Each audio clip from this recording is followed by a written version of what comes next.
Inilah Injil suci menurut Matius. Ketika Yohanes membaptis di sungai Yordan, datanglah Yesus dari Galilea ke Yordan kepada Yohanes untuk dibaptis olehnya. Tetapi Yohanes mencegah dia, katanya, "Akulah yang perlu dibaptis olehmu, namun malah engkau yang datang kepadaku." Lalu Yesus menjawab, katanya, "Biarlah hal itu terjadi, karena demikianlah sepatutnya kita menggenapkan seluruh kehendak Allah." Dan Yohanes pun menurutinya. Sesudah dibaptis, Yesus segera keluar dari air, dan pada waktu itu juga langit terbuka, dan ia melihat Roh Allah seperti burung merpati turun ke atasnya. Lalu terdengarlah suara dari surga yang mengatakan, "Inilah anakku yang kukasihi, kepadanyalah aku berkenan." Demikianlah sabda Tuhan. Saudara-saudari yang terkasih, hari ini kita merayakan pesta pembaptisan Tuhan. Sesungguhnya, peristiwa pembaptisan Yesus oleh Yohanes di sungai Yordan sangat syarat makna dan misteri di dalamnya. Dengan datang kepada Yohanes untuk menerima baptisan pertobatan dan pengampunan dosa, walaupun dia sendiri tidak berdosa, Yesus mengisyaratkan kerendahan hati dan solidaritasnya dengan umat manusia yang berdosa dan rela diperlakukan sebagaimana manusia yang berdosa yang akan diselamatkannya. Dia yang tidak mengenal dosa telah dibuatnya menjadi dosa karena kita, supaya dalam Dia kita dibenarkan oleh Allah. 2 Korintus bab 5 ayat 21. Dengan demikian, ia memikul beban kesalahan umat manusia di pundaknya. Ia rela menjadi hamba Yahweh yang menderita. Bandingkan Yesaya bab 42 ayat 1. Pembaptisan Yesus adalah satu bagian yang melengkapi skenario panjang misteri inkarnasi Allah dalam diri Yesus yang datang ke dunia sebagai anak manusia. Maka ketika Yohanes sempat menolak keinginan Yesus untuk dibaptis olehnya, Yesus menjawabnya, "Biarlah hal itu terjadi, karena demikianlah sepatutnya kita menggenapkan seluruh kehendak Allah." Matius bab 3 ayat 15. Saudara-saudari yang terkasih, penginjil Matius dalam Injilnya mencatat peristiwa pembaptisan Yesus di sungai Yordan demikian.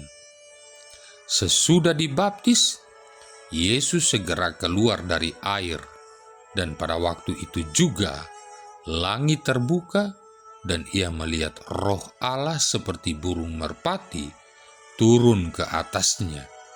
Lalu terdengarlah suara dari surga yang mengatakan, "Inilah anakku yang kukasihi, kepadanyalah aku berkenan." Hal ini menyatakan bahwa pembaptisan Yesus sebagai pelantikan awal karya misi Allah disahkan dalam pengakuan dan kehadiran Bapa dan Roh Kudus. Misi Yesus adalah misi Bapa dan Roh Kudus. Misi yang dikembangkan Yesus menghadirkan misi Allah Tritunggal Maha Kudus. Peristiwa pembaptisan adalah juga saat keputusan yang menentukan bagi Yesus, yakni awal penampilan dan karya di depan umum. Kemunculan Yohanes Pembaptis adalah tandanya. Inilah saatnya ia menunjukkan identitasnya sebagai anak Allah dan saat ia direstui oleh Bapa yang ditandai dengan suara dari surga, "Engkaulah anak yang kukasihi, kepadamulah aku berkenan." Inilah juga saatnya dia dibekali oleh kekuatan Roh Allah untuk menjalankan tugas perutusan di hadapan banyak orang, dan Roh seperti burung merpati turun ke atasnya. Baptisan Yesus telah membuka pintu langit yang tertutup rapat oleh karena dosa Adam lama. Baptisan Yesus membuka pintu gereja jaya di surga bagi umat manusia yang bertobat dan dibaptis dalam nama Bapa dan Putra dan Roh Kudus. Dalam kebebasan, kita pun dibaptis dalam nama Tritunggal Maha Kudus, kita disucikan dari kuasa dosa asal, dan kita masuk ke dalam gereja siara Kristus untuk kemudian hidup dan bergerak berdasarkan cinta kasih komunitas Allah Tritunggal yang menyelamatkan. Sebab untuk itulah Yesus datang seperti kesaksian Yohanes, "Aku membaptis kamu dengan air, tetapi Ia yang lebih berkuasa daripadaku akan datang, dan membuka tali kasutnya pun aku tidak layak. Ia akan membaptis kamu dengan Roh Kudus dan dengan api." Saudara-saudari yang terkasih, dengan sakramen pembaptisan, kita mendapat identitas baru sebagai anak-anak Allah yang dipersatukan dalam Kristus dan diutus dengan kekuatan Roh Kudus. Identitas baru ini mengangkat jati diri kita dan sekaligus menuntut kita untuk menjadi semakin serupa dengan Yesus. Kita yang berdosa dijadikan layak oleh Allah untuk menjadi anak-anak yang dikasihinya dan yang berkenan kepadanya. Sungguh luhur martabat ini. Pembaptisan menjadi tiket utama yang kita terima dari Allah untuk menuju keselamatan kekal. Tiket yang juga harus dipertanggungjawabkan dengan kerjasama kita dengan Roh Kudus yang diutus untuk menuntun, menyertai, dan melindungi kita dalam pensiarahan hidup menuju surga abadi. Saudara-saudari yang terkasih, Yesus telah menjadi jembatan yang menyelamatkan antara umat manusia di bumi dengan Allah di surga. Pembaptisan Yesus membuka pintu langit bagi umat manusia yang bertobat dan yang menerima baptisan dalam nama Bapa dan Putra dan Roh Kudus. Yesus adalah Adam baru yang membuka kembali pintu surga yang tertutup oleh karena dosa kesombongan Adam lama. Yesus adalah Adam baru yang membuka pintu surga dengan kerendahan hatinya. Kerendahan hati itulah yang terungkap dalam peristiwa Yesus dibaptis oleh Yohanes dan yang berpuncak pada peristiwa sengsara, wafat, dan kebangkitannya. Dosa ketidaktaatan Adam lama ditebus oleh ketaatan Adam baru, yaitu Yesus.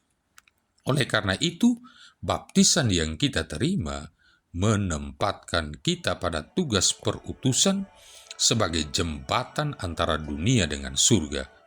Baptisan menjadikan kita jembatan damai antara pihak-pihak yang berkonflik.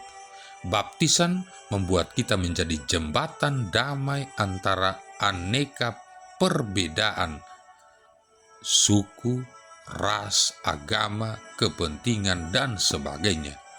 Baptisan dalam nama Bapa dan Putra dan Roh Kudus membuat kita menempuh jalan hidup baru berdasarkan paradigma Allah Tritunggal Maha Kudus, pokok keselamatan kita.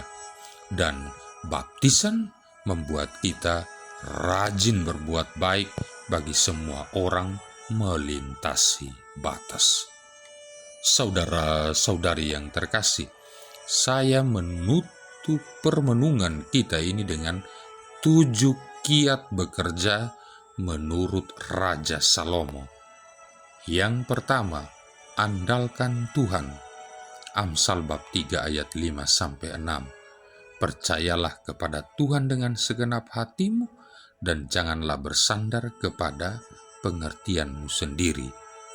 Akuilah Dia di dalam segala lakumu, maka Ia akan meluruskan jalanmu. Sertakan Dia di dalam segenap pekerjaanmu. Yang kedua, carilah pengetahuan. Amsal bab 19 ayat 2. Tanpa pengetahuan, kerajinan pun tidak baik. Orang yang tergesa-gesa akan salah langkah. Amsal bab 19 ayat 20. Dengarkanlah nasihat dan terimalah didikan, supaya engkau menjadi bijak di masa depan. Ilmu pengetahuan, cara bekerja yang benar dan efisien, itulah yang perlu kita cari. Yang ketiga, rajin dan cekatan. Amsal bab 10 ayat 4. Tangan yang lamban membuat miskin, tetapi tangan orang rajin menjadikan kaya. Amsal bab 14 ayat 23. Dalam tiap jeri payah ada keuntungan, tetapi kata-kata belaka mendatangkan kekurangan saja. Yang keempat, berlakulah jujur dan benar. Amsal bab 16 ayat 8. Lebih baik penghasilan sedikit disertai kebenaran daripada penghasilan banyak tanpa keadilan. Amsal bab 10 ayat 9. Siapa bersih kelakuannya aman jalannya, tetapi siapa berliku-liku jalannya akan diketahui. Amsal bab 10 ayat 16. Upah pekerjaan orang benar membawa kepada kehidupan. Penghasilan orang fasik membawa kepada dosa. Yang kelima, jaga mulut. Amsal bab 21 ayat 23. Siapa yang memelihara mulut dan lidahnya, memelihara diri daripada kesukaran. Amsal bab 10 ayat 19. Di dalam banyak bicara pasti ada pelanggaran, tetapi siapa yang menahan bibirnya berakal budi. Yang keenam, sabar dan tenang. Amsal bab 16 ayat 32. Orang yang sabar melebihi seorang pahlawan. Orang yang menguasai dirinya melebihi orang merebut kota. Amsal bab 14 ayat 30. Hati yang tenang menyegarkan tubuh, tetapi iri hati membusukkan tulang. Yang ketujuh, jangan ingin cepat kaya. Amsal bab 10 ayat 22. Berkat Tuhanlah yang menjadikan kaya, susah payah tidak akan menambahinya. Amsal bab 13 ayat 11. Harta yang diperoleh akan berkurang, tetapi siapa yang mengumpulkan sedikit demi sedikit menjadi kaya. Marilah berdoa. Allah Bapa kami, Putra-Mu Yesus Kristus telah menunjukkan bela rasanya kepada kami umat-Mu yang berdosa dengan menerima pembaptisan dari Yohanes Pembaptis. Kami mohon agar berkat bela rasanya itu, kami Kau teguhkan dalam menghayati hidup sebagai anak-anak yang berkenan di hati-Mu. Dengan pengantaran Tuhan kami Yesus Kristus Putra-Mu, yang bersama dengan Dikau dalam persatuan Roh Kudus hidup dan berkuasa, satu Allah sepanjang segala masa. Tuhan memberkati kita sekalian, Bapa, Putra, dan Roh Kudus.